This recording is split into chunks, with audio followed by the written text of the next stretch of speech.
நமஸ்காரம். நான் இன்னைக்கு மோர் விட்டு ரவா உப்புமா பண்ணி காமிக்க போகிறேன். அதுக்கு என்னென்ன சாமான் வேணும்னு காமிக்கிறேன், வாங்க பார்க்கலாம். மோர் ரவா உப்புமாக்கு ஒரு டம்ளர் வறுத்த ரவை எடுத்து வச்சுருக்கேன். தாளிக்கிறதுக்கு கடுகு, உளுத்தம்பருப்பு, கடலைப்பருப்பு, பெருங்காயம், ஒரு காஞ்ச மிளகா, கருவேப்பிலை வச்சுருக்கேன். தாளிக்கிறதுக்கு எண்ணெய் வச்சுருக்கேன். டேபிள் சால்ட் எடுத்து வச்சுருக்கேன். உப்பு, மோர் எடுத்து வச்சுருக்கேன். மோர் ரவா உப்புமா பண்ணுறதுக்கு பாண்லி போட்டு எண்ணெய் காஞ்சின்னு இருக்கு. மிளகா போடுறேன், கடுகு போடுறேன், கடலைப்பருப்பு போட்டுக்கிறேன்,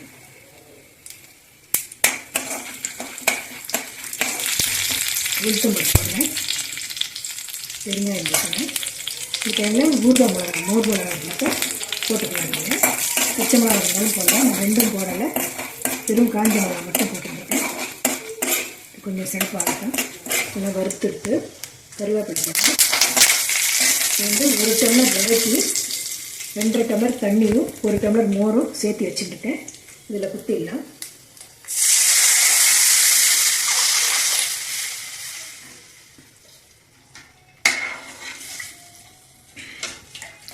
கொஞ்சம் கொதிச்சதுக்கப்புறம் தண்ணி, அதுக்கப்புறம் உப்பு போடலாம்.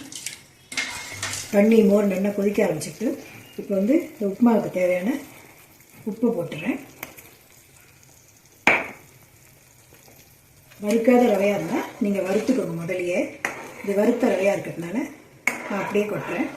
கொஞ்சம் கொஞ்சமாக குத்தி கிளறிக்குவோம். சிம்மில் வச்சு கிளறிக்குமா, மேலே தெரிக்கும்.